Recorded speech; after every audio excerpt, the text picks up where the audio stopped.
د خیر په کار پسې راغلی یم. ما ویل ودود جانه 2 ورځې ژوند دی، دښمني د څه لپاره کوو؟ ستا نصیب دې تا ته مبارک سي، زما قسمت چې زما سره یي، نو جنګ د څه لپاره کوو؟ دلته د څه لپاره راغلی؟ سودا راسره کوې او که مې رانیسې؟ یا خدای دې نه کوي، ما ته دا ولې ورځ سړی رامعلومېږي چې دا د خرڅلاو دی او که یا زه تا پیژنم، ته ډېر کلک سړی، نو ځکه زه درته رالمه.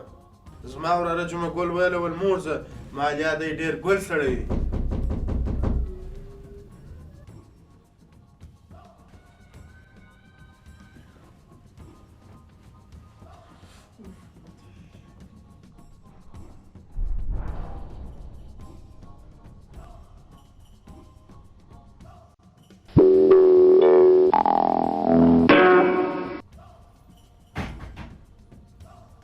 یاره وراره کمرباري کوي نجلۍ خو ده رښتیا هم سړی د ژونده باسي.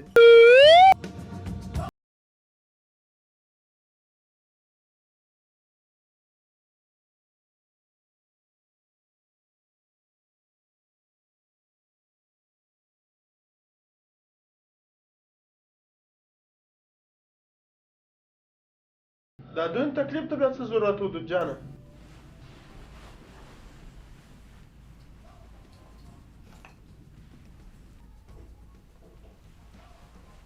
تا خبره کوله؟ نو خبره مې دا کولو دود جانه چې ګرد عمر 2 نفره په جنگ سره اخته یي، دریم دښمن د 2 نفرو د جنگ د موقع څخه ګټه اخلي. نو موږ تاسې باید داسې وکړو چې دریم نفر ته موقع په لاس ور نه کړو چې زموږ څخه ګټه واخلي. موږ ستاسې تر مابینځ په یوه صورت کې جوړه کېدای شي. هغه بیا څنګه و دود جانه؟ یا ته دا سیمه را پرېږده یا بیا زه در پرېږدم. یا و دود جانه دا خو بیا جنګ شو، نورې هم ډېرې لارې او طریقې د جوړې روغې دا شته. څنګه لارې؟ اول خو باید دواړه سره شریکان شو، او که دا هم نه وي خپلې سیمې به سره وټاکو. موږ به ستا سیمې ته نه درځو، ته زموږ سیمې ته مه راځه. دا فیصله تاسې څو وارې کړې ده، خو تاسې تر دننه پورې عملي کړې ده؟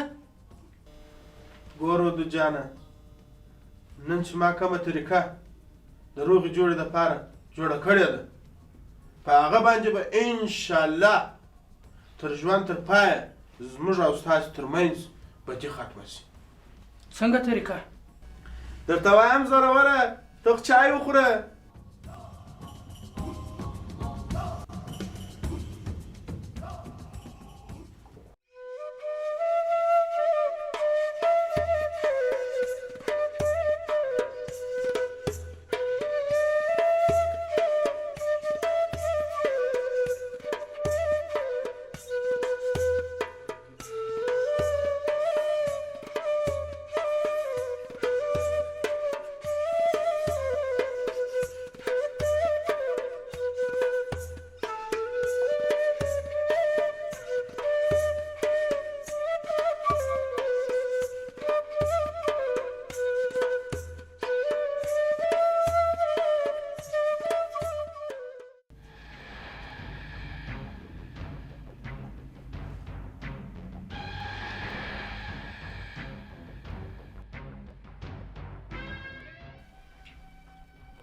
ودود جانه اول به کول را سره کوې او خبره به مې پر مځکه نه غورځوې.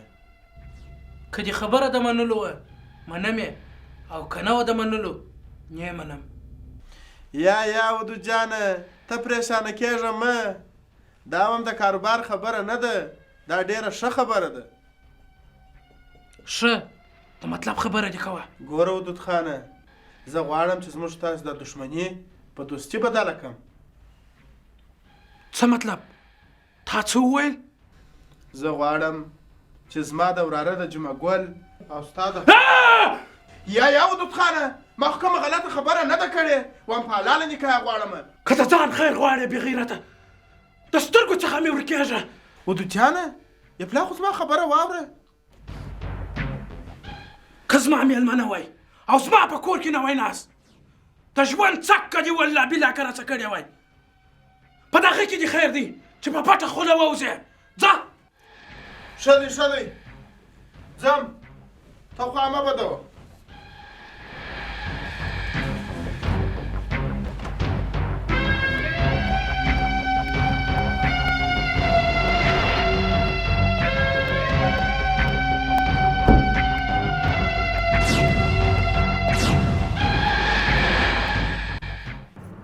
سپوږمۍ کوره ته سرای جارو کړه زه به ورسم شاته سره ټول کړم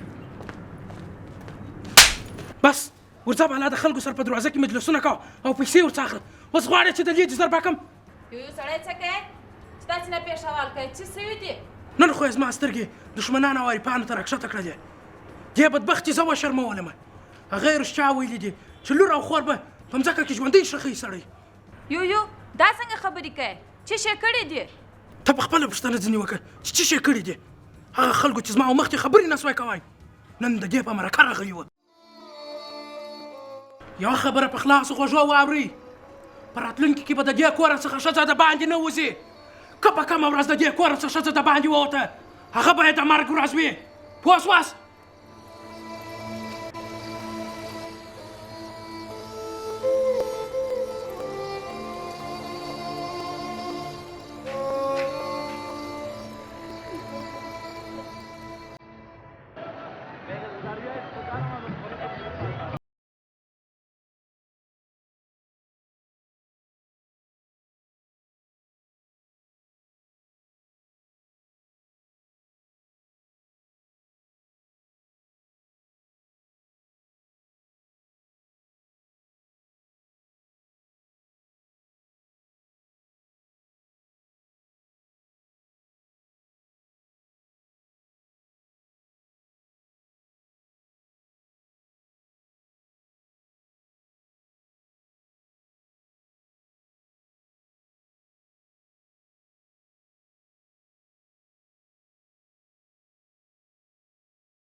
سپوږمۍ ته ګوتمۍ نه لرې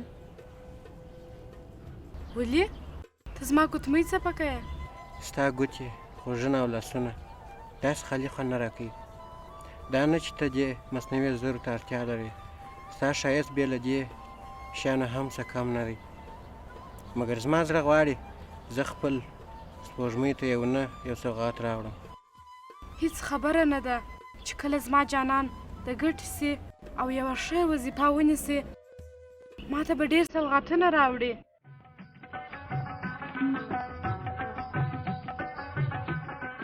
دا ګوتمۍ په څو زرو دا 15,000 ده 15,000 دا سره زر دی او اصلي یاقوت پکښې کار شوي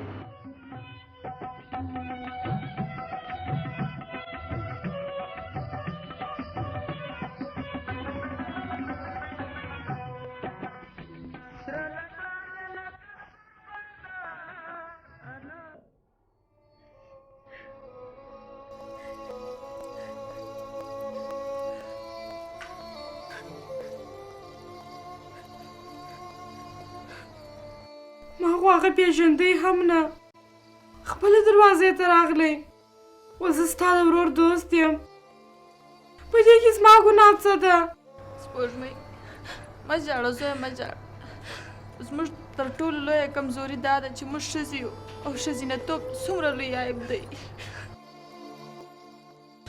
زوی چې پیدا سي خلک ټکان او خوشحالي کوي او ډولونه وایي د زوی په کوزده او په واده څومره خوشحاله کیږي او نجلۍ یو بدقسمته ښځه ولور واک خوړل ته ټوله تیار وي ورېندارې ما ته یو څه زاره پیدا کړه چې ټول مې له غمه خلاص سي دا څنګه خبرې کوي لیونۍ ته زار ولې خورې د حالاتو سره مقابله وکړه که خدای کول ډېر ژر به جانان راسي او زما سپینه سپوږمۍ به په سره جوړه کې راسه بوځي د خیر.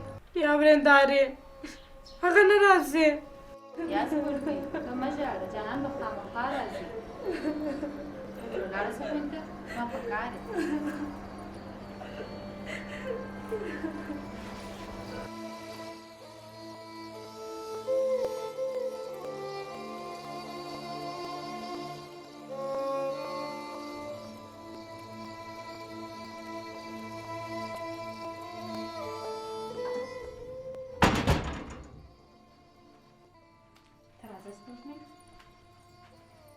ورېندارې خیر خو دی؟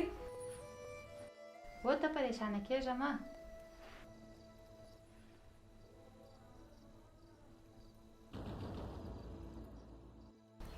دا څه شي دی ورېندارې؟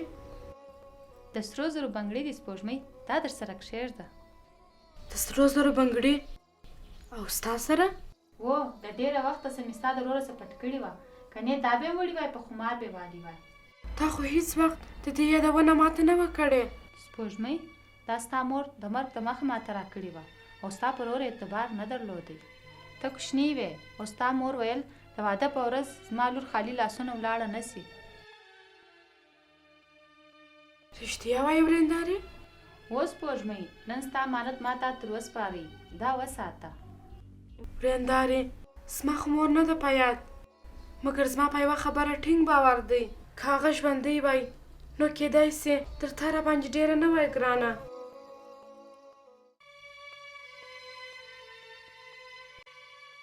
ورېندارې د کومو بنګړو ساتنه چې تر ننه تا کړې وه د نن په ایسته به یې هم ته کوې، مګر اوس خو ته لویه سوې.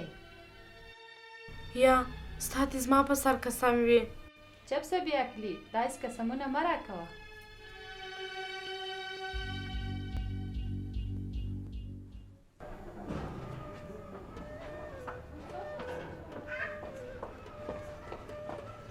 ورېندارې او سپوږمۍ چیرې یاست؟ راسئ خوشحالۍ زیری در باندې وکړم.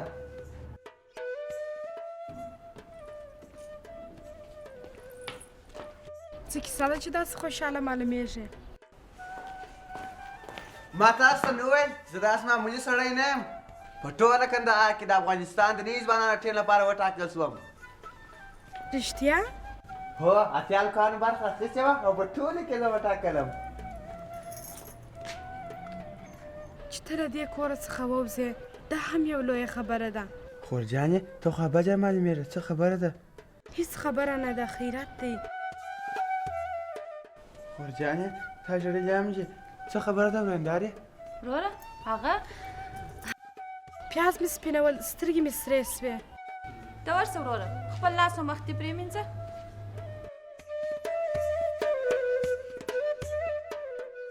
په کور کې خو هر څه پیښیږي، خو نارینهو ته ویل یې څه ګټه نه لري. هو ما غلطي وکړه، خو خیر هغه پوه نه سو.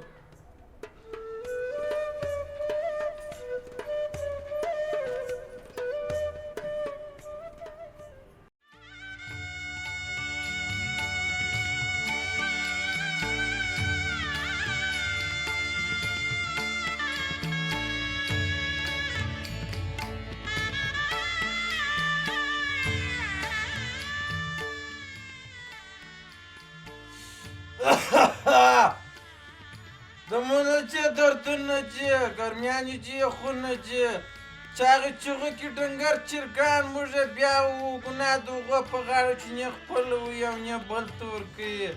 واوده جانه خدای خو چې په نس مه مړوه، موږ خو چې مړه کړلو په جې پوډرو، الله خو چې ته هم په اخته کې.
اشه څه دې وکړه لونګ خان؟